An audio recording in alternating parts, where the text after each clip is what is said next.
Allô, oui. Alors, je commence ma présentation. Très bien. Bonsoir à vous et bienvenue.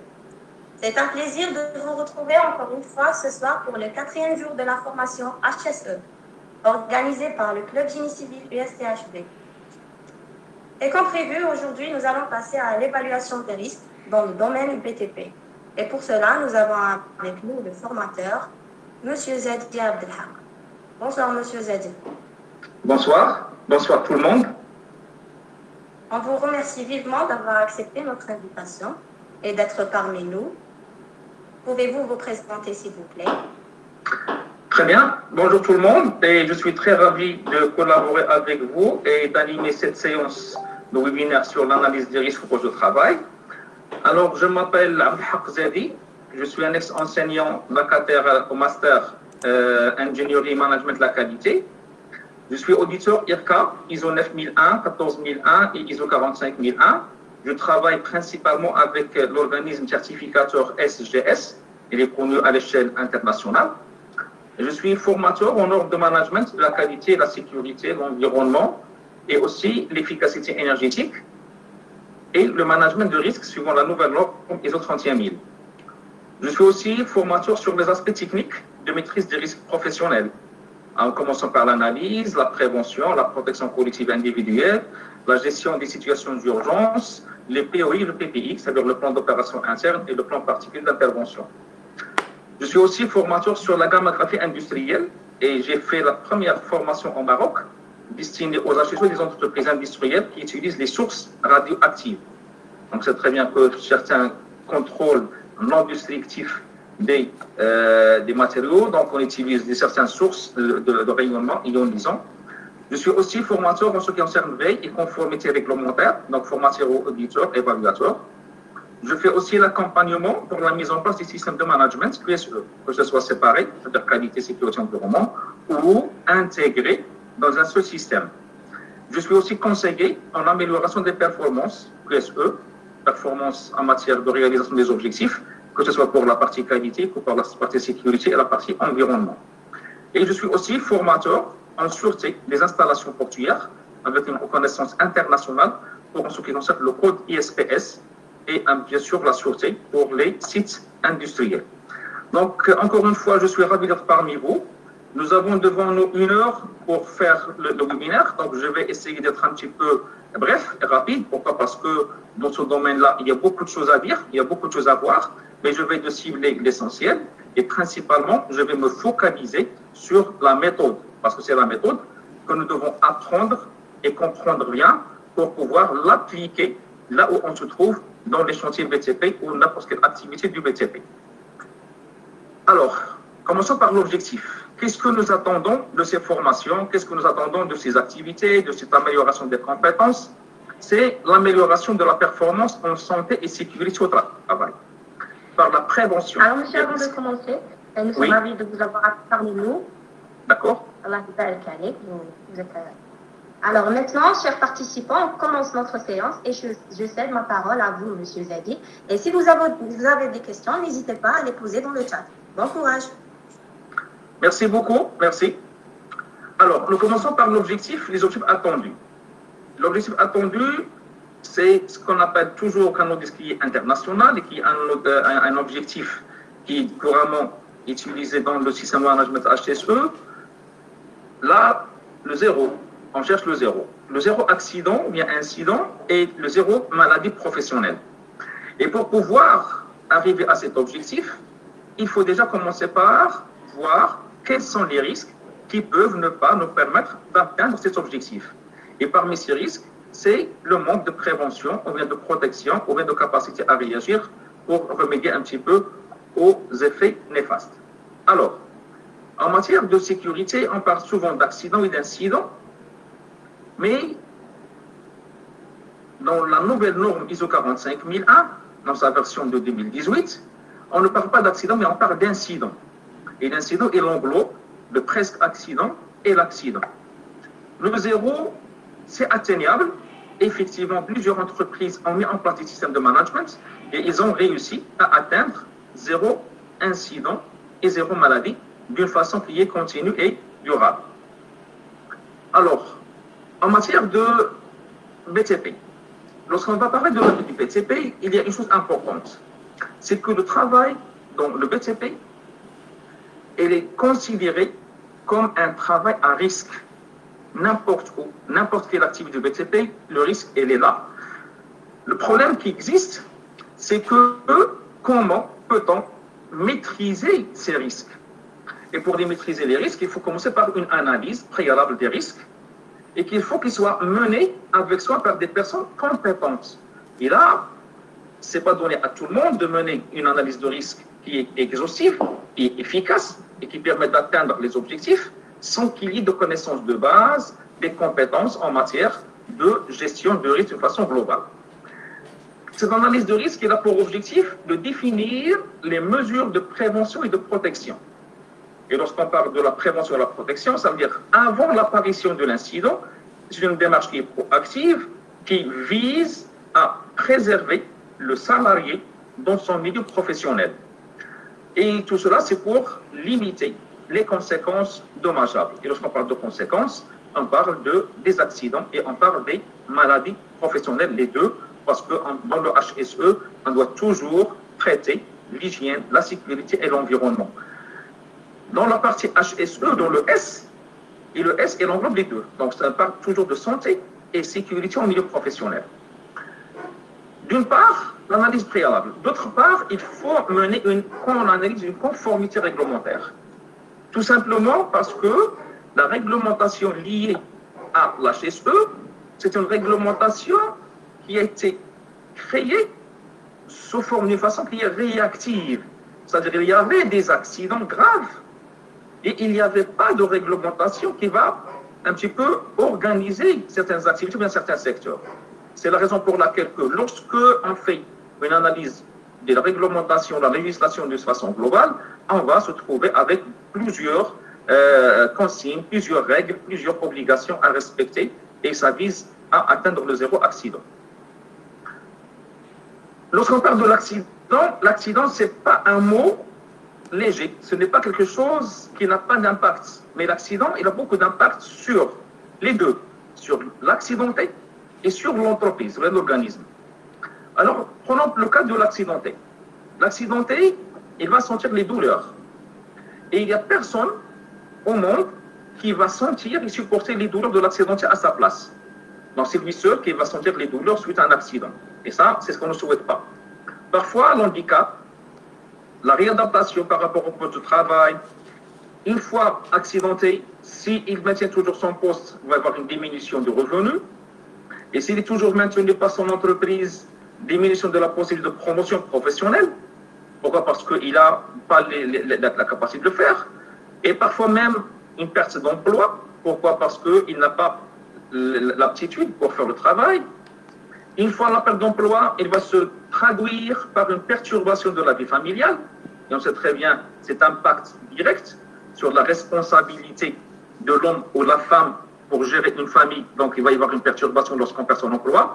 On n'a pas les moyens pour payer son loyer, pour vivre, pour les écoles, pour l'école des enfants, ainsi de suite. Et ça arrive parfois à créer des divorces et une perturbation sociale plus développée. Il y a aussi la souffrance morale. Et il y a parfois, suite à des accidents, des blessures, des préjudices, d'esthétique et d'agrément, et qu'on n'est pas capable de vivre la vie d'une façon normale. Ça, c'est un petit peu les conséquences pour l'accidenté. Et c'est ce qu'on ne souhaite pas et on ne souhaite jamais. Et personne de nous ne peut accepter ces conséquences ou bien être victime d'un accident et avoir une ou bien plusieurs de ces conséquences. Alors, le cas pour l'entreprise. Pour l'entreprise, il y a deux coûts qui sont liés à l'accident. Il y a les coûts directs et les coûts indirects.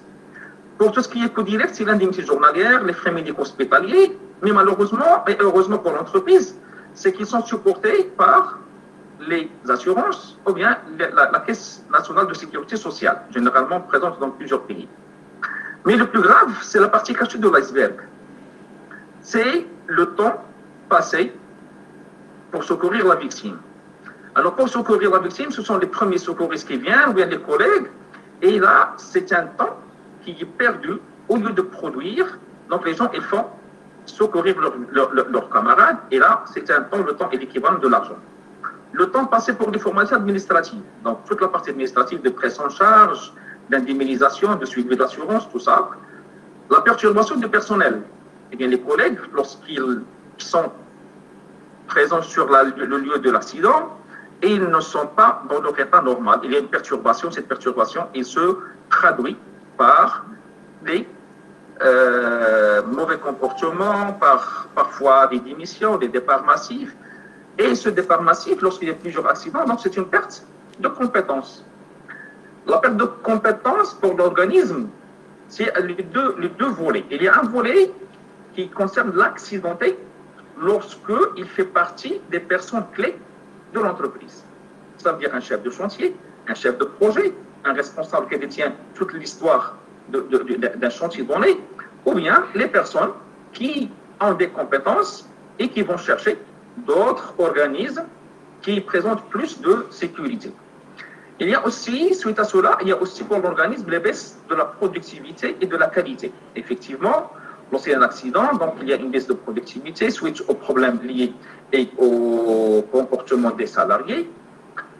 Il y a parfois casse du matériel, et la casse matérielle avec les baisses de productivité, ils vont générer un délai de production allongé, et le délai, c'est parfois même l'arrêt de la production, et ceci va se traduire par un dépassement des délais contractuels avec le client, et ça peut générer aussi des pénalités de retard, et parfois même des pertes des parts des marchés. Pourquoi? Parce qu'on n'arrive pas à respecter les délais suite aux accidents répétitifs. Et il y a bien sûr une dégradation de l'image de marque de l'entreprise. Exactement. Pourquoi? Parce qu'on va parler dans la presse, que ce soit locale ou bien nationale ou internationale, des accidents survenant au niveau d'une entreprise lors de la réalisation de certains chantiers. Alors ça, c'est d'une façon générale ce qui peut se passer et ce qu'on souhaiterait par la mise en place d'un système de management santé et sécurité au travail, de dépasser cela et bien sûr d'être performant et rester pérenne dans le temps et dans le marché professionnel. Maintenant, on va passer en revue quelques définitions. Définitions de base que nous allons utiliser par la suite dans notre présentation. On parle de danger et de risque. Et malheureusement, il y a une grande ambiguïté entre les deux mots. Plusieurs utilisateurs qui utilisent un petit peu, soit qui sont un petit peu impliqués dans le domaine HSE, ils ne font presque pas la différence entre danger et risque, et parfois une confusion entre danger et risque. Maintenant, nous allons prendre les définitions qui sont données, et commençons par le danger.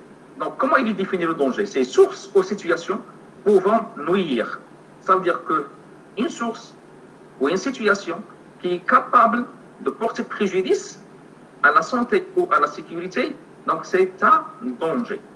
Donc, pouvant nuire par blessure ou atteinte à la santé, dommage à la propriété, à l'environnement du travail, ou une combinaison de ces éléments, alors ça s'appelle un danger. Donc, il a une capacité de nuire.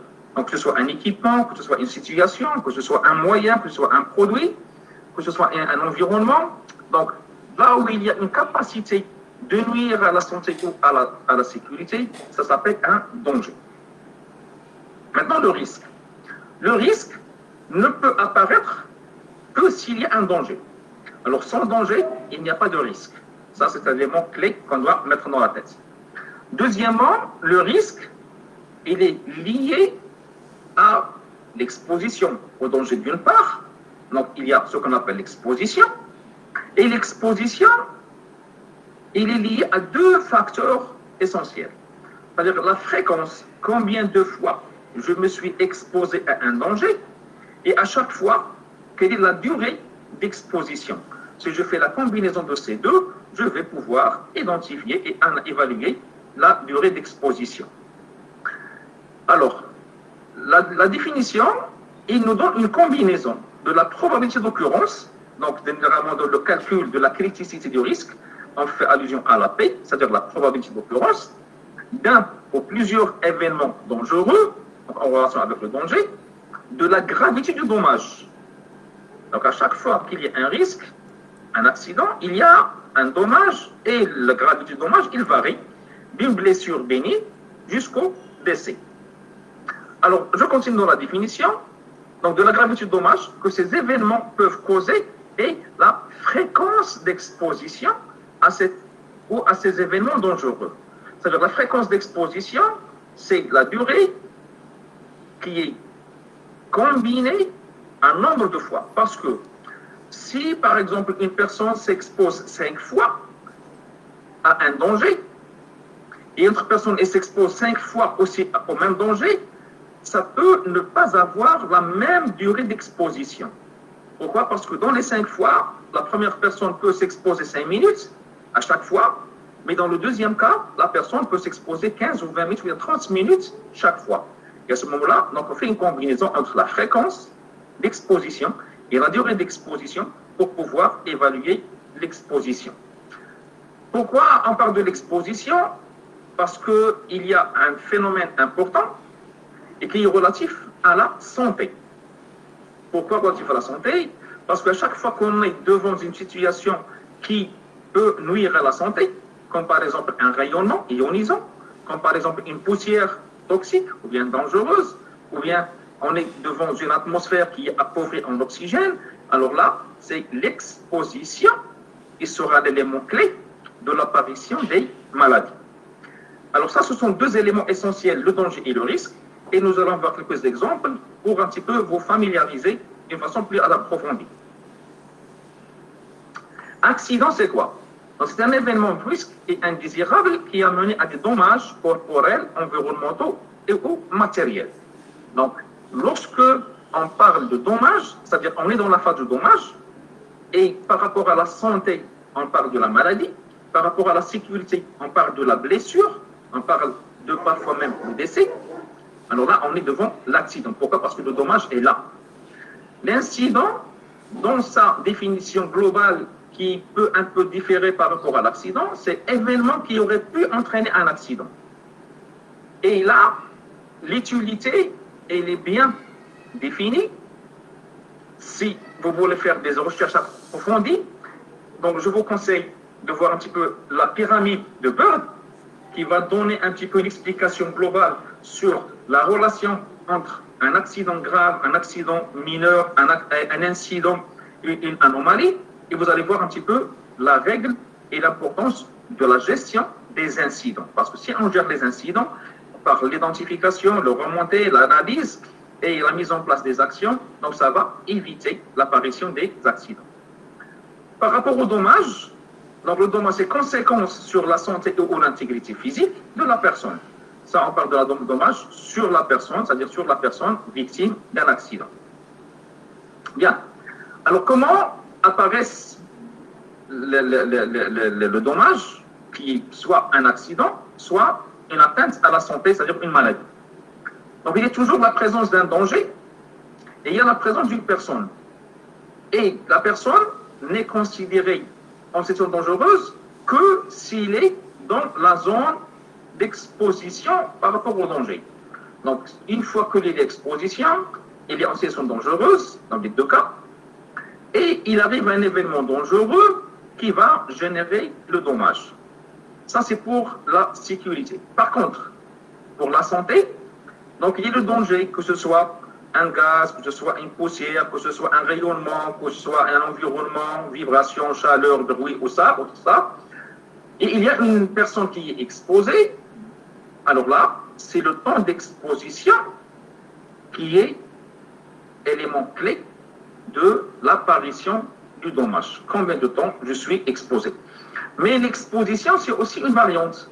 Si je suis exposé à un bruit à un niveau de 85 décibels ou bien 90 décibels, c'est pas comme si je suis exposé à 110 décibels. Alors les niveaux, ils changent par rapport au temps d'exposition. Ça, c'est une façon globale pour un petit peu appréhender le sujet. Alors, maintenant, on va passer en revue quelques informations de la norme. Et pourquoi j'ai intégré la norme dans notre présent webinaire? C'est que c'est la première norme internationale en matière de management de santé et sécurité au travail. Donc avant, il y avait la norme britannique, l'OSAS 18001. Maintenant, il y a l'ISO 45001, qui est alignés à l'ISO 14001 et à l'ISO 9001, de management de la qualité de l'environnement. Et ça, ce sont des éléments clés qui vont nous permettre un petit peu de voir d'une façon internationalement, disons, convenue, quels sont les éléments clés et nécessaires. Alors, dans la norme, il nous dit qu'il faut mettre en œuvre, établir, mettre en tenir à jour des processus. Commençons par quoi? D'identification continue et proactive des dangers. Et ça, c'est l'élément d'entrée. Donc, est-ce qu'on a mis en place un processus qui permet d'identifier de façon continue et proactive l'ensemble des dangers liés à nos activités? Ça, c'est l'élément clé d'entrée. Alors, ces processus doivent tenir compte en même temps les activités et les situations habituelles et inhabituelles.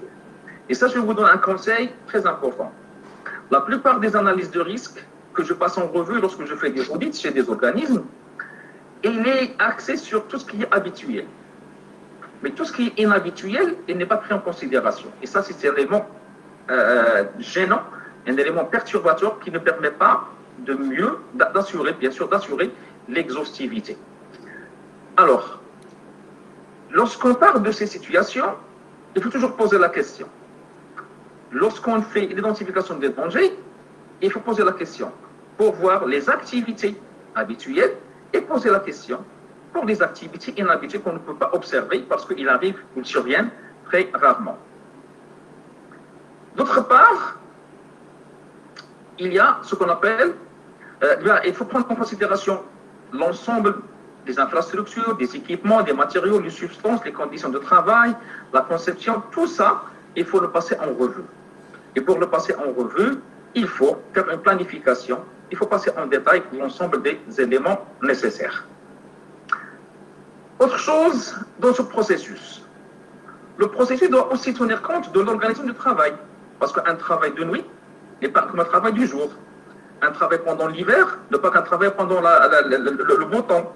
Un travail pendant les vents, pendant les tempêtes, tout ça, il faut qu'il soit bien organisé. Le travail 2 shifts, 3 shifts, c'est pas la même chose, et ainsi de suite. Alors, les facteurs sociaux, y compris la charge de travail, les heures de travail, la maltraitance, et le harcèlement et l'intimidation. Ça, ce sont des éléments aussi, des éléments clés. Le leadership, ça veut dire l'organisation par rapport au leadership depuis le top management au niveau des échelles inférieures jusqu'au niveau du chef d'équipe. Il faut tenir compte de la culture de l'organisme par rapport à ses réalisations et ses objectifs et sa vision.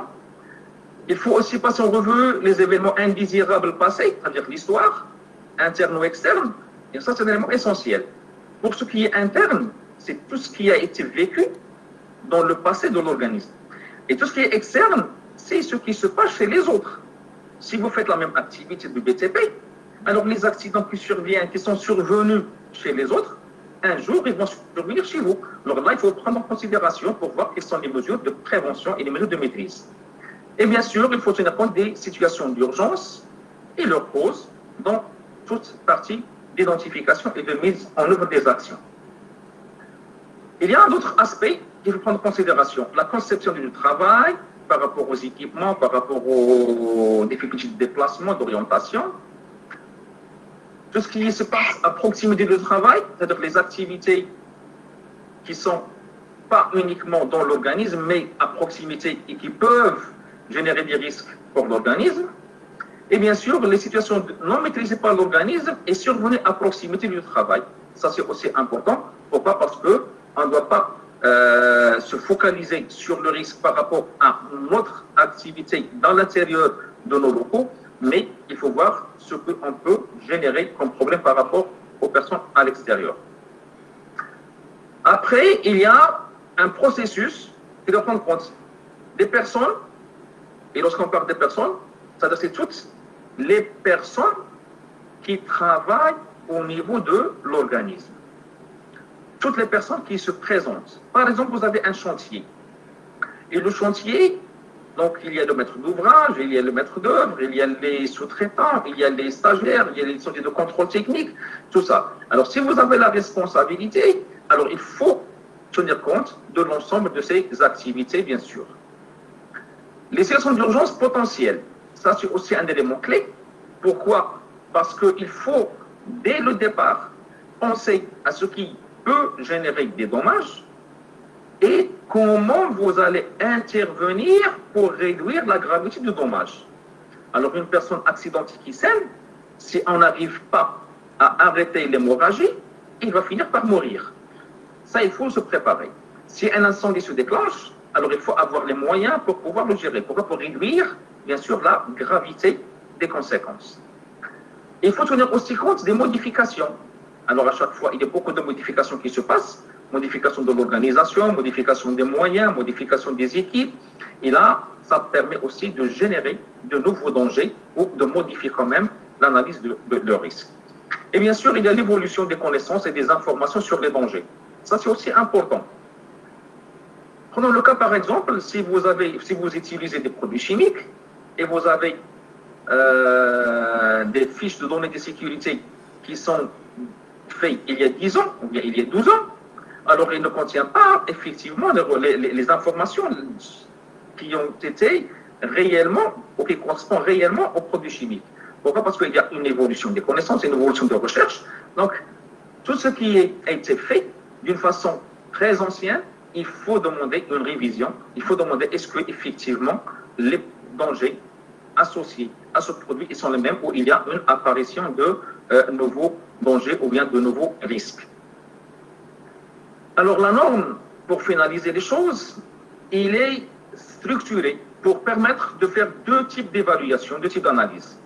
Une première analyse des risques santé, sécurité au travail et une deuxième analyse de risque du système de management. Alors pourquoi je fais cette présentation? Alors la partie analyse des risques du système de management, c'est lorsque on fait une analyse de risque, SST, et on met en place un plan d'action.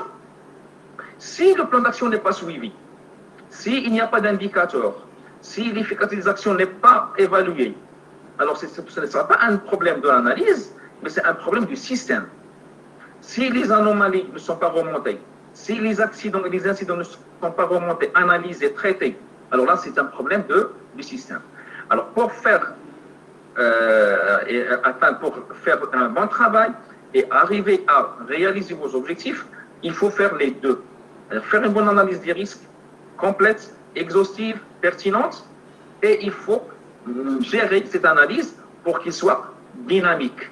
C'est-à-dire dynamique, vivante. À chaque fois qu'il y a des modifications, à chaque fois qu'on met en place des actions, il faut revoir l'analyse. À chaque fois qu'il y a une modification, il faut revoir l'analyse. À chaque fois qu'il y a un nouveau produit, il faut revoir l'analyse pour que l'analyse soit efficace et un moyen de permettre d'atteindre les objectifs souhaités. Alors, que dit la norme aussi? Donc, la norme dit pour l'évaluation des risques pour la SST et d'autres risques liés au système management, il faut définir quoi? Il faut définir une méthode ainsi que les critères d'évaluation des risques pour la santé et sécurité. Alors, la méthode et les critères, et c'est tout simplement une procédure. Donc, il faut mettre en place une procédure d'analyse des risques, en commençant par quelles sont les compétences nécessaires pour les personnes qui vont faire le travail. Après, quelles sont les méthodes d'identification des dangers et des risques, comment on va les évaluer, tout ça, il faut qu'il soit défini. Pourquoi défini? Pour que si on a un site ou bien on a plusieurs personnes qui vont faire l'analyse des risques en même temps sur un site ou sur des sites, alors là, il faut qu'ils se fassent de la même façon, en suivant la même méthode, en utilisant les mêmes critères et en utilisant les mêmes formulaires pour pouvoir remonter et faire une analyse globale. Alors, sur tout ça, il faut qu'il soit fait d'une façon qui est proactive. Ça veut dire qu'il ne faut pas attendre que le risque est là pour pouvoir l'inclure dans l'analyse du risque, mais il faut prévoir déjà, avant de commencer le travail, quels sont les dangers et les risques et en même temps, quelles sont les actions à mettre en place. Alors, tout ça, la norme, il demande qu'il soit documenté et bien sûr, il faut qu'il y ait des documents sur le système. Alors, une fois que l'analyse est faite, ce n'est pas la fin du processus. La fin du processus, c'est la planification pour l'atteinte des objectifs en SST. Ça veut dire, à chaque fois qu'on est devant un risque, il faut définir qu'est-ce qu'il faut faire. Donc, ce qui sera fait, ça veut dire l'action à mener pour maîtriser le risque. Et pour l'action, il faut toujours penser au trio. C'est-à-dire, une action doit tenir compte de ce qui est technique, tout ce qui est humain et tout ce qui est organisationnel. C'est-à-dire, est-ce qu'il faut agir sur les moyens? Est-ce qu'il faut agir sur la formation, la réhabilitation, la sensibilisation? Et il faut agir sur ce qui est organisationnel, c'est-à-dire les procédures, le mode opératoire, les autorisations, les permis. Tout ça, il faut qu'il soit pris en considération pour pouvoir mieux gérer et mieux maîtriser les risques. Une fois que les actions sont définies, il faut définir quelles sont les ressources qui seront nécessaires. Les ressources pour, bien sûr, la mise en place de ces actions. Et chaque action, il faut définir un responsable. Parce que si on définit des actions et il n'y a pas de ressources, les actions ne seront pas faites. S'il n'y a pas de responsable, donc personne ne va assurer la mise en œuvre de ces actions. Et bien sûr, il faut définir le temps, avec le délai, les échéances. Donc, une action sans échéance, c'est une action qui est perdue dans le temps. Et bien sûr, la partie importante pour moi, c'est la façon dont les résultats seront évalués, y compris les indicateurs de surveillance. Comment je vais surveiller que ces actions vont agir sur le risque? Et comment je peux évaluer l'efficacité de ces actions? Et là, ce sont des éléments clés pour pouvoir, dès le début, savoir comment on peut évaluer l'efficacité d'une action.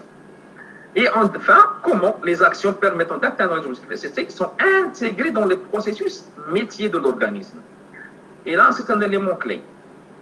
Pourquoi? Parce que, tout simplement, lorsqu'on est dans un genre chantier BTP, principalement, il y a une discordance entre le chef de chantier, bien le responsable de l'avancement des travaux, et le responsable HSE. Pourquoi? Parce qu'il travaille pour deux objectifs différents. Le premier objectif de celui qui gère les travaux, ça veut dire c'est le délai, c'est la qualité et le coût, ça c'est OK. Pour le responsable HSE, c'est le zéro incident, le zéro accident, le zéro maladie, c'est OK.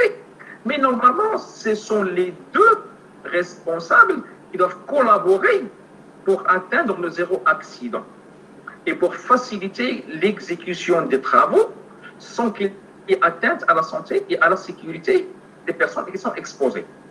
Il ne doit pas y avoir un conflit entre les deux, mais une collaboration. Les deux, ils doivent collaborer pour faire le travail dans les meilleures conditions de santé et sécurité au travail. Alors, pour chaque processus donné, l'action, le responsable, échéance, ressources et bien sûr, indicateurs. Et bien sûr, pour tout cela, il faut conserver des informations documentées pour pouvoir les présenter, les communiquer, les analyser après en cas de problème. Alors, parfois, devant une activité donnée dans le BTP, on est dans ce qu'on appelle le SPA, c'est-à-dire Safety Plan Action, et on est dans une analyse qui est rapide, une analyse de risque rapide, et qui doit se faire sur place par le chef d'équipe, pas par l'animateur HSE, mais c'est par le chef d'équipe, avec son équipe, pour commencer à définir les tâches à réaliser, définir les dangers, les risques, et bien sûr les moyens de prévention, et bien sûr lister les noms des participants et les faire signer. Pourquoi cette activité-là? C'est pour que les personnes qui vont intervenir, ils doivent savoir, avoir connaissance des risques et des dangers auxquels ils sont exposés, et ils doivent savoir l'importance des moyens de prévention existants, et bien sûr, s'il faut ajouter d'autres moyens de prévention, il faut qu'ils les comprennent et les sachent. C'est une petite analyse des risques qui est spécifique à une petite activité limitée dans le temps et dans l'espace. Et cela, ça permet de faire un rappel de tout ce qui a été fait. Et l'analyse de risque par le SPA, c'est-à-dire l'analyse qui est instantanée et qui est réduite, il faut qu'il soit en concordance avec l'analyse de risque globale. Pourquoi? Parce que cette partie-là, c'est une petite partie de l'analyse des risques globale. Alors, maintenant, on va parler de la démarche. La démarche pour mener une analyse de risque exhaustive. La première des choses, c'est le découpage géographique. Et lorsqu'on parle de découpage géographique, lorsqu'on est dans un site qui est important, plusieurs centaines ou bien centaines de milliers de mètres carrés, alors là, c'est très difficile d'identifier l'ensemble des dangers et risques en même temps. c'est difficile. La solution, c'est faire un découpage horizontal et un découpage vertical par des zones. Et dans chaque zone, on va l'analyser à part. On va commencer pour chaque zone, faire l'identification des activités. Quelles sont les activités qui se font dans cette zone? Et après, pour chaque activité, on doit identifier les tâches. Ça veut dire quoi? Une activité, c'est un travail dans le temps et dans l'espace, mais pour pouvoir identifier l'ensemble des dangers, il faut le décortiquer. Il faut le décortiquer au maximum de tâches. Pourquoi? Parce que ça va faciliter l'identification des dangers. Je vous donne un exemple simple. Si vous êtes devant une réparation d'une crevaison, d'un pneu, et je vous pose la question, est-ce qu'il y a le risque d'incendie? Vous allez dire non. Donc, une crevaison, ça n'a rien à voir par l'incendie. Mais si je vous dis que parmi les tâches que va faire pour faire réparer la crevaison, on va utiliser une pièce avec une colle. Et la colle, elle est connue comme un produit inflammable. Alors à ce moment-là, ah oui, le risque d'incendie, il est là. Est-ce qu'il va y avoir le risque d'électrocution ou d'électrisation? On va poser la question de dire non. Mais réellement, c'est oui. Pourquoi? Tout simplement parce que lorsque, parmi les tâches qu'il va faire pour réparer cette crevaison, il va utiliser une presse chaude. Et cette presse chaude, elle est alimentée par une résistance. Et la résistance, elle est alimentée par un courant électrique. Alors, le risque est là. Alors, tant qu'on décortique en plusieurs tâches, on va s'apercevoir qu'il y a plusieurs dangers et plusieurs risques. Alors, une fois que nous avons identifié l'ensemble des dangers liés à une tâche, on va passer à l'identification des risques. Et là aussi, je vous donne un conseil. La relation entre risque, danger et risque n'est pas une relation binaire. C'est-à-dire un danger égale un risque. Ça, c'est faux. Je le trouve dans plusieurs cas et plusieurs analyses. Un danger peut donner un ou plusieurs risques. Donc, à chaque fois qu'on est devant une analyse des risques et l'identification des risques, pour un danger donné, on dit c'est le premier risque. On se pose la question, est-ce qu'il y a d'autres risques? C'est-à-dire l'équipe qui est en train de faire l'évaluation, il va nous dire, il y a d'autres risques. Et on va continuer, d'autres risques, on dit, c'est tout. Et on passe à l'autre danger, ainsi de suite. Pardon. Après, une fois que les risques sont identifiés, on va passer à l'évaluation des risques en fonction des critères qui sont définis. Et les critères définis, ce sont des critères liés à l'exposition, la probabilité et la gravité du dommage. Donc, 3 paramètres principalement que je préconise. Donc, il y a plusieurs méthodes. Il y a des méthodes qui font uniquement la probabilité et la gravité. Il y a des méthodes qui utilisent l'exposition et la gravité. Alors moi, dans l'expérience que j'ai, et suivant une approche par Dupont, donc il vaut mieux utiliser l'exposition, la probabilité et bien sûr la gravité. Une fois que les risques sont évalués, on passe à l'hiérarchisation des risques en fonction de leur criticité. C'est-à-dire commencer par les risques les plus critiques. Et les risques les plus critiques, pourquoi? Parce que ça demande de mettre en place des actions immédiates, ou bien des actions à court terme, ou bien des actions à moyen terme.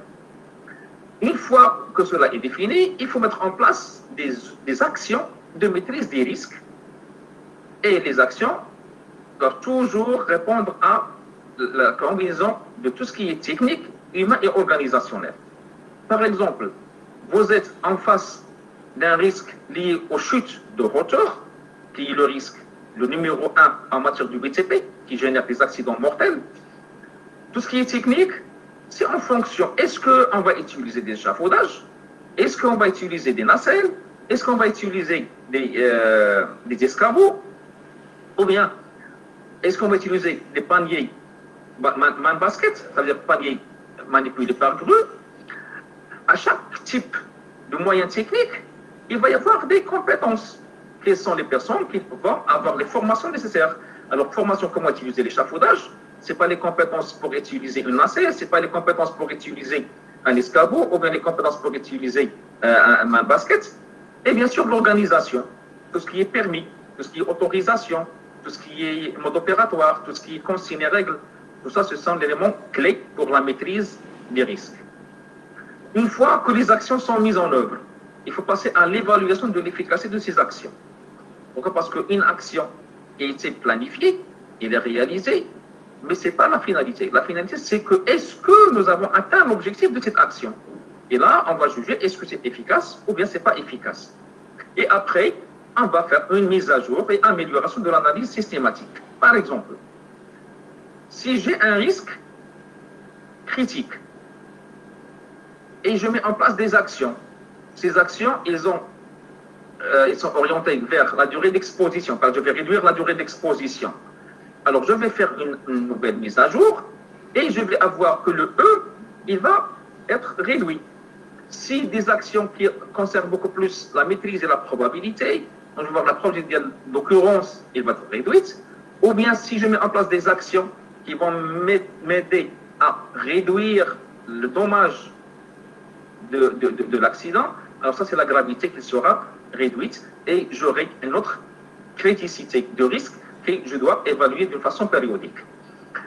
Maintenant, la mise à jour systématique et il y a aussi la mise à jour en cas de besoin.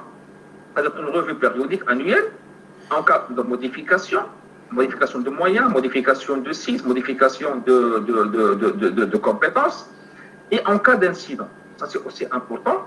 Pourquoi? Parce que la première question qui se pose lorsqu'il y a un accident ou un incident, c'est que est-ce que cet incident, est-ce que c'est déjà pris en charge dans l'analyse des risques? Si oui, pourquoi? Est-ce qu'il a été bien évalué?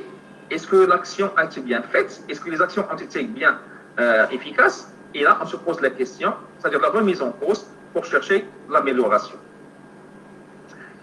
Alors, une consigne un peu spéciale par rapport à l'exhaustivité. L'exhaustivité, c'est l'élément clé de l'analyse. Qu'est-ce qu'il faut pour assurer l'exhaustivité? Tout simplement, il faut commencer par une compétence de l'équipe chargée de l'analyse des risques. Ils doivent avoir les compétences pour pouvoir mener une analyse efficace. Comment? Des connaissances du chantier, connaissances des activités, connaissances des moyens, connaissances de l'environnement de travail. Il faut aussi faire appel à la réglementation. Et la réglementation, ça va permettre de mieux gérer les accidents d'une façon proactive. Il faut faire appel aux dossiers, notices des engins et outils. Ce qu'on appelle les dossiers constructeurs, ou bien les notices qu'on a avec les engins, avec les outils, il faut les voir, il faut les lire, il faut retirer de ces documents un immense nombre d'informations relatives aux dangers et aux risques. Les fiches données de sécurité des produits chimiques, ça c'est un élément essentiel, c'est un gisement de connaissances et de savoir au niveau des FDS. Malheureusement, on ne l'utilise pas. Et ça, c'est un élément clé dans l'exhaustivité. Il y a aussi l'historique des accidents, que ce soit les accidents, bien sûr, j'en parle, les accidents survenus dans l'organisme avec son histoire. Le benchmark, qu'est-ce qui se passe chez les autres, comment ils maîtrisent les dangers et les risques chez les autres, et comment on va tirer des améliorations pour mettre en place un bon plan d'action. Il y a observation des activités, tâches et sous-tâches. Même si on est compétent, une activité ne se fait pas de la même façon par différents opérateurs et dans différentes situations et différentes conditions. Alors il faut observer comment se font les activités, quels moyens utiliser, les engins, les outils, etc. Quelle matière utiliser, et on parle en allusion aux produits chimiques, dans quel environnement, stress, bruit, vibration, éclairement, chaleur, rayonnement, agents biologiques, etc. Et bien sûr, quelles compétences des personnes exposées. Ça, ce sont la base des observations. Et après, on passe à la partie entretien avec les personnes exposées.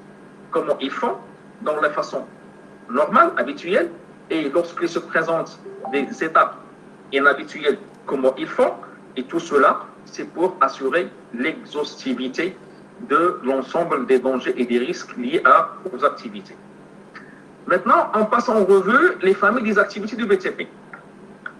Alors, dans le BTP, c'est connu, il y a généralement les travaux, qu'on appelle les travaux au sol, et les travaux sur le sol ou sous le sol. Il y a tout ce qui est excavation, tranchée, voirie, réseaux divers. Il y a tout ce qui est construction, des grosses œuvres, et il y a tout ce qui est secondes œuvres et les travaux de finition. Alors ici dans la présentation, il n'y a pas suffisamment de temps, donc je me suis limité à la partie gros œuvres.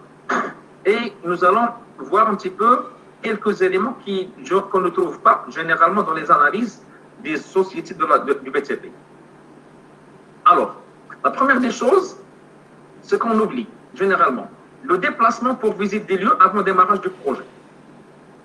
Donc, à chaque fois qu'on est en train de voir, ou bien de négocier, ou bien de se présenter un appel d'offres pour un projet donné, donc il y a des déplacements pour la visite. Et les déplacements, ils sont aussi liés, ils vont générer aussi des dangers et des risques.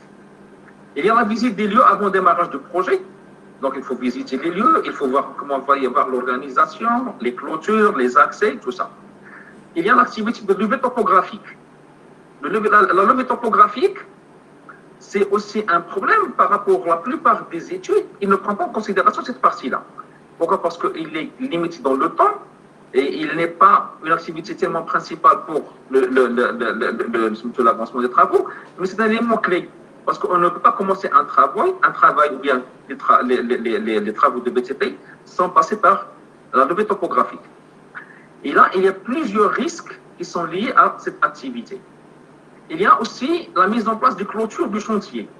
Donc, vous allez faire des constructions, vous allez commencer par faire une clôture. Et les clôtures, est-ce que ça génère des risques? Oui, bien sûr. La partie gardiennage du chantier. Le gardien du chantier, c'est une activité qui fait partie du chantier, du BTP. Et cette partie du gardiennage, donc ce sont des personnes qui sont exposées à différents types de risques. Et principalement le risque d'agression par le vol, parfois les accès, les personnes qui veulent accéder au chantier sans qu'ils soient autorisés. Il y a la mise en place de la base de vie et des locaux administratifs. Ça c'est aussi, il est presque ignoré dans la plupart des études. Lorsqu'on met en place des locaux de base de vie, c'est que les toilettes, les vestiaires, les réfectoires, les locaux administratifs, il y a des opérations de manutention par grue, par grue auxiliaire, il y a des actes de montage, il y a des ajustements, il y a des connexions avec l'eau, des connexions avec l'électricité, et ça génère beaucoup de problèmes. Il y a le déplacement des engins au chantier. Donc le déplacement des engins au chantier, je ne veux pas dire le déplacement des engins dans le chantier, mais le déplacement des engins de la zone de stockage, c'est-à-dire l'entrepôt, vers le chantier où il sera réalisé les activités du BTP. Ça, c'est aussi un élément clé. Le déplacement du personnel entre leur lieu d'habitation et le chantier, c'est aussi un élément important. La partie terrassement, la partie voirie et réseaux divers, les excavations et tranchées. Alors là, c'est un élément clé dans le BTP, parce que toute la partie de construction, dans les bases, dans les semelles, dans la partie fondation, il y a des excavations et des tranchées, et on sait très bien les risques associés à ces travaux, bien sûr, principalement les risques d'éboulement, qui font des dégâts annuellement. Il y a aussi les activités de montage, des tours d'étayement, d'échafaudage, pour la préparation, le soutènement du coffrage. Ça, c'est aussi important. S'ils ne sont pas bien calculés, ne sont pas bien dimensionnés, si leur qualité n'est pas bonne, donc il va y avoir un effondrement après le coulage. Il y a aussi les travaux de ferraillage. Les travaux de ferraillage en l'utilisation des cisailles, l'utilisation des meules, et on sait très bien que font les meules. Alors les meules sans disque, sans carter, les meules avec des disques qui tournent à une vitesse supérieure de leur vitesse admissible, des disques qui sont périmés, qu'on ne respecte pas la date limite d'utilisation. Tout ça, ce sont des éléments clés. Et bien sûr, les travaux de coffrage. On sait très bien le coffrage, il y a le coffrage en bois et le coffrage métallique. Et lorsqu'on parle du coffrage, donc tout ce qui est clou, tout ce qui est opération de sillage, tout ce qui est opération d'ajustement, martelage et l'arrêt. Et bien sûr, il y a tout ce qui est huilage des panneaux. Et lorsqu'on parle du huilage du panneau, donc automatiquement, on fait allusion à l'huile. Donc c'est un produit qui est à la fois inflammable et à la fois, ça rend le milieu glissant. Il y a le levage des panneaux de coffrage, toute la partie manutention. La mise en place du ferraillage sur le plancher aux fondations, la pose, dépose et positionnement des panneaux à l'endroit du coffrage, la mise en place des éléments de dalle, ce sont des éléments qui sont préfabriqués, et on sait très bien que pendant plusieurs opérations de manutention mécanique, il y a des chutes. Il y a aussi le positionnement et stabilisation de la pompe à béton sur chantier.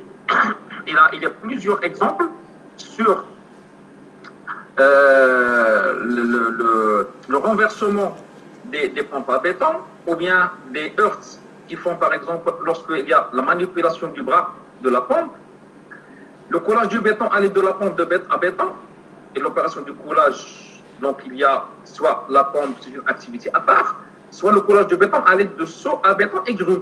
Alors les risques ne sont pas les mêmes. Il y a tout ce qui est vibration du béton. Et lorsqu'on parle de vibration de béton, on est dans la vibration même bras, ou bien la vibration au corps entier, avec les limites apparentes, avec tout ce qui est risque par rapport aux opérateurs. La préparation du mortier sur place et application. Lorsqu'on parle de préparation des mortiers sur place, alors c'est l'exposition aux poussières de ciment. Et on sait très bien que fait la poussière de ciment sur l'appareil respiratoire et sur les mains. Il y a aussi le démontage des grues fixes à la fin du chantier, le démontage des locaux modulaires et le chargement et déplacement des moyens hors chantier, etc. Alors chaque chantier, chaque zone de travail, il a sa propre famille d'activités. Maintenant, on va passer aux familles de risques pour pouvoir vous familiariser un petit peu avec les risques qui peuvent être présents. Alors, il y a les risques de chute plein pied qui sont dus à l'état du sol, les obstacles et l'éclairement. Alors, il y a un élément essentiel pour parler de l'éclairement. L'éclairement, ce n'est pas l'éclairage. L'éclairement, c'est la quantité de lumière reçue sur le plan de travail ou un poste de travail. Donc, c'est la mesure en luxe. Donc, ça permet d'avoir une visibilité claire ou bien non. Parfois, si l'éclairement n'est pas bien réglé, ça veut dire qu'il y a trop de lumière, ça peut générer l'éblouissement et ça peut générer des accidents. Il y a le risque de chute de hauteur. Et c'est le premier risque d'accident mortel au niveau mondial dans le BTP. Donc, les zones d'escalier, les échelles, les toitures, les nacelles, les structures d'achat-pente, etc. Les risques liés à la manutention manuelle. Alors, c'est très bien les opérations de BTP. Donc, lever, pousser, tirer, déposer, etc. Donc, généralement, ce sont des maladies professionnelles, des écrasements, des chocs, des TMS. Risques liés à la manutention mécanique. Donc, la grue, les palans, les ponts roulants, le tire-fort, les chariots, etc. Les risques liés aux circulations et au déplacement. Les blessures résultant des heurts d'une personne par un véhicule, collision de véhicule ou contre un obstacle. Les risques liés aux enjeux du travail.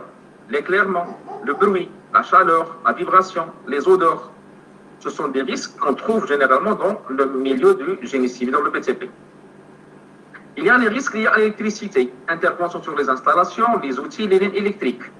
Ça, c'est très bien. Donc, on sait très bien que les installations provisoires d'électricité sont généralement dans des coffrets qui sont non conformes, qui ne sont pas isolés, qui ne contiennent pas de disjoncteurs différentiels, qui ne contiennent pas de fusibles, qui sont constamment ouvertes, qui ne contiennent pas des arrêts d'urgence. Et là, c'est un problème important. Il y a les risques liés aux espaces clos, l'intervention dans les citernes, les réservoirs, les pipes, les fosses, etc. C'est aussi donc l'asphyxie, l'intoxication, l'explosion, les chutes de hauteur, les chutes d'objets. Il y a les risques biologiques, manque d'hygiène sanitaire dans les réfectoires, le contact avec les réservoirs d'agents biologiques. Et ça, on le trouve très bien dans les sanitaires des chantiers. Un manque total d'hygiène par l'absence d'eau ou bien par l'absence d'évacuation des eaux usées. Et là, ça pose un grand problème. Alors aussi, les risques liés aux effondrements et aux chutes d'objets. Travaux de construction, démolition, les charges suspendues, le stockage en hauteur, la coactivité. Il y a les écrasements, les étouffements et aussi les blessures. Il y a les risques liés aux machines et outils. Travaux par outils manuels et aussi électriques. La proximité des machines, c'est aussi important. Maintenant, on a suffisamment de machines dans les chantiers, suffisamment d'engins dans les chantiers, et le travail à proximité, ça gêne beaucoup de problèmes. Donc, les coupures, les perforations, les écrasements, les entraînements, le hâtement, les projections de pièces, etc. Les risques liés aux produits chimiques. Il y a plein de produits chimiques qu'on ignore et qui ne portent même pas des étiquettes d'identification. Donc, manipulation des produits chimiques dangereux, que ce soit des produits CMR, ou bien des produits toxiques, ou bien des produits irritants nocifs, ou bien des produits explosifs. Tout ça, ce sont des produits qu'on manipule et parfois, on ne connaît pas, on ignore carrément leur effet. Donc, les incendies, les explosions, les maladies CMR, cancérigènes, mutagènes et reprotoxiques, les intoxications et bien sûr la pollution de l'environnement. Les risques liés à l'ergonomie, ça c'est pour les travaux de bureau, c'est aussi important. Pour les travaux de montage, pour les travaux de coffrage, Parfois, la personne n'est pas à la position qui est adaptée. Donc, posture de travail non adaptée à la personne, mauvaise posture, environnement surchargé, etc. Donc, fatigue, stress, irritabilité, les lombalgies, les hernies discales, ainsi de suite. Il y a aussi les risques liés aux interventions des entreprises extérieures venant des entreprises voisines et liés à la coactivité. Et ça, c'est un élément essentiel lorsqu'on fait des activités sans coordination. C'est-à-dire qu'il y a plusieurs entreprises qui travaillent sur le même lieu, mais il n'y a pas de coordination. Parfois, on utilise des produits non compatibles par les deux entreprises, et là, il y a un problème important, ou propagation d'incendie ou projection suite à explosion. Il y a les risques liés au manque de formation et de sensibilisation, c'est-à-dire méconnaissance des règles, consignes, mode opératoire, bonnes pratiques. Si on ne fait pas ça, alors on ne sera pas capable de suivre et d'être à l'abri des problèmes qui peuvent survenir. Alors, enfin, je vais partager avec vous, en fin de cette séance, un fichier Excel qui est semi-automatique, qui contient une information sur l'analyse de risque SST, les données de base, donc la date de mise à jour, le client, l'activité. Et ici, il y a un ensemble d'éléments qui vont vous permettre de mieux gérer une analyse de risque. Dans les types de dangers que vous pouvez adapter, bien sûr, à vos activités, les expositions, travail de routine ou bien travail ponctuel, la durée d'exposition, 1 heure, 2 heures, 4 heures, 8 heures, la coactivité, si oui ou non, verticale ou horizontale, les nombres d'opérateurs aussi par une zone de travail, les produits utilisés, leur type, et bien sûr, les types de dangers, et bien sûr, la maîtrise. Alors, ici, je vous demande de prêter le maximum d'attention. Dans la partie maîtrise, il faut commencer par voir, est-ce que l'entreprise a une politique SST, ou bien HSE? Est-ce qu'il a défini des objectifs? Est-ce qu'il a des désignation de responsables HSE? Est-ce qu'il y a une planification des activités HSE? Est-ce qu'on trouve des permis, des autorisations? Est-ce qu'on fait ce qu'on appelle le SOR? SOR, c'est Safety Observation Report. C'est-à-dire, à chaque fois, on détecte les anomalies, on les remonte. Traitement des anomalies et incidents. Est-ce qu'on dispose des FDS des produits chimiques? Est-ce qu'on a des standards, procédures et modes opératoires? Est-ce qu'on fait le contrôle de conformité des équipements et outils de travail? C'est-à-dire un contrôle avant l'utilisation. Il y a un contrôle systématique mensuel, au moins. Contrôle réglementaire, pression, levage, électricité, etc. Formation, sensibilisation. Est-ce qu'on fait des formations pour les personnes exposées à un danger? Est-ce qu'on fait des sensibilisations fréquemment? Est-ce qu'il y a un système d'alerte? Est-ce qu'une évacuation est bien organisée? C'est-à-dire qu'il y a les guides fils, il y a les cirfils. Le secourisme, est-ce que l'entreprise dispose des secouristes? Est-ce qu'ils sont formés? Est-ce qu'ils sont suffisants? L'incendie, est-ce qu'il y a des équipés de première intervention? La signalisation des obligations et des urgences, c'est-à-dire les panneaux de signalisation, que ce soit la signalisation horizontale ou bien verticale. Les douches de sécurité, si on manipule des produits chimiques. Les extincteurs, est-ce qu'ils sont là? Est-ce qu'ils sont adaptés? Est-ce qu'ils sont nombre suffisant? Est-ce qu'ils sont conformes? Est-ce qu'il y a une détection automatique d'incendie? Est-ce qu'il y a une extinction automatique? Est-ce qu'on fait des exercices et simulations de situation d'urgence? Est-ce qu'on dispose des équipements de protection individuelle? Les casques de sécurité, les lunettes, les écrans faciaux, anti-bruit, les gants, tenues de travail, les chaussures hautes de sécurité, les bottes de sécurité, et pardon, les bottes de sécurité qui sont spécifiques pour les interventions en milieu humide. Et bien sûr, l'analyse des causes des atteintes. À chaque fois qu'il y a un accident, est-ce qu'on met automatiquement, systématiquement l'analyse des causes et est-ce qu'on met des améliorations? Il y a la deuxième partie qui contient la cotation. Et la cotation, donc, comme j'explique tout à l'heure, partie exposition, donc il y a la fréquence et il y a la durée.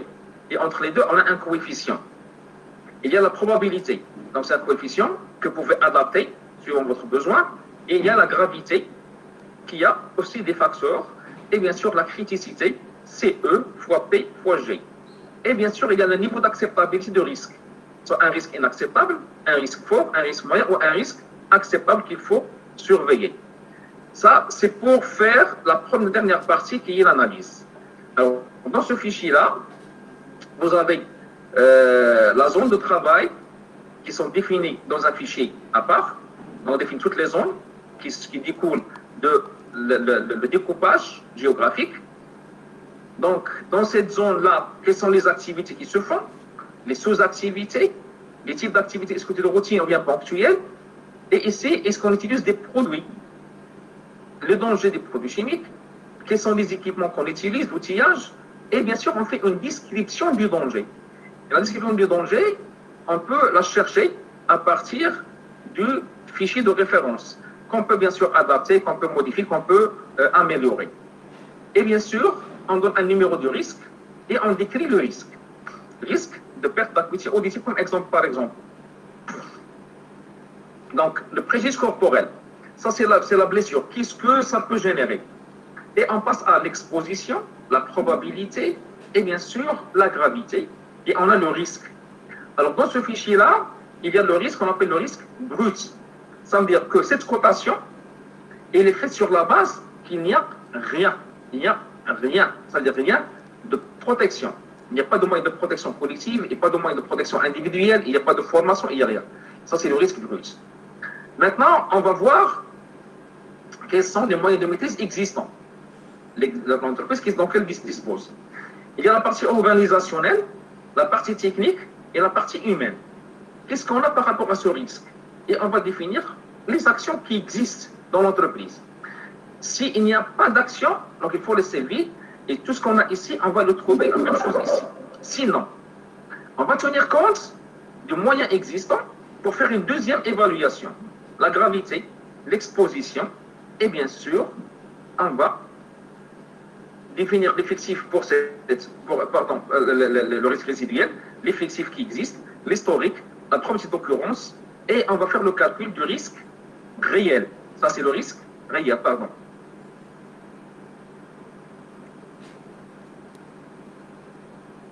Alors, dans le risque réel, et il y a la maîtrise opérationnelle. La maîtrise opérationnelle, c'est en fonction de ce qu'on a défini dans la référence. C'est ici, la maîtrise.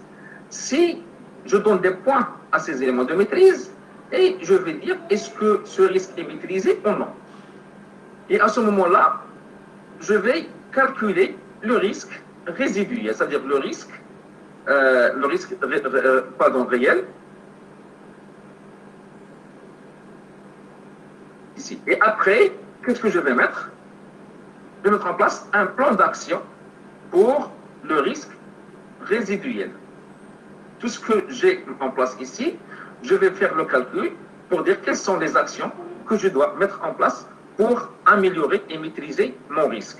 C'est-à-dire une action, soit que ce soit une action organisationnelle, une procédure, une instruction de travail et puis consigne, soit une revue des moyens techniques, c'est-à-dire des moyens techniques plus adaptés, soit de nouvelles compétences, des formations, des sensibilisations, ainsi de suite, le responsable, le délai et l'évaluation de l'efficacité. Et je vous remercie infiniment. Et je suis à votre disposition pour répondre à vos questions. À vous, madame. Donc, merci énormément.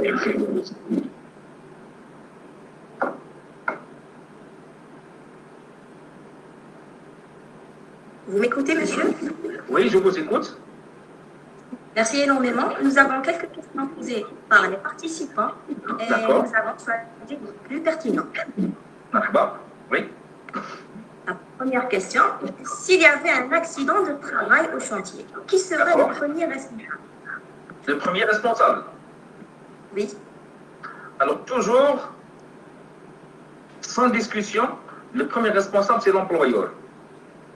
C'est le chef d'entreprise qui est le premier responsable. C'est lui qui met en place la politique, c'est lui qui définit l'organisation, c'est lui qui met en place les objectifs, c'est lui qui met à disposition les ressources, c'est lui le responsable. Il n'y a pas de partage de responsabilité, il n'y a pas de délégation de responsabilité en matière d'accident. C'est le premier responsable, c'est le chef d'entreprise. Merci. Merci, monsieur. La deuxième question, c'est est-ce que l'analyse des risques doit être réalisée par le maître d'ouvrage en présence d'un expert HAC de l'entreprise?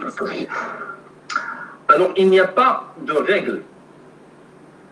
Si vous voulez faire appel à un expert et vous avez les moyens de le faire, c'est bien. Il va vous apporter, beaucoup d'améliorations pour mener une analyse pertinente et exhaustive. Sinon, vous pouvez former une équipe dédiée à l'analyse des risques et qui va faire le travail comme il faut. Autre question? Merci, monsieur. La troisième question. Est-ce que l'analyse des risques est rédigée sous forme de document? Et oui, est-ce que ce document peut être demandé par l'inspection du travail? Oui, effectivement. Il faut documenter l'analyse de risque.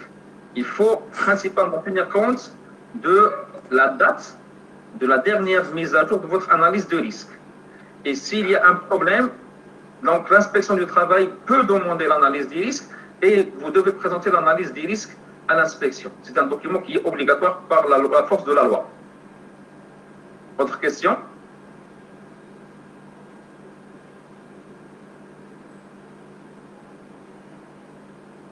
Oui, monsieur. La quatrième question, c'est quelles sont les entreprises concernées par le document unique d'évaluation des risques? Alors, pour le document unique, je ne sais pas exactement la réglementation en Algérie.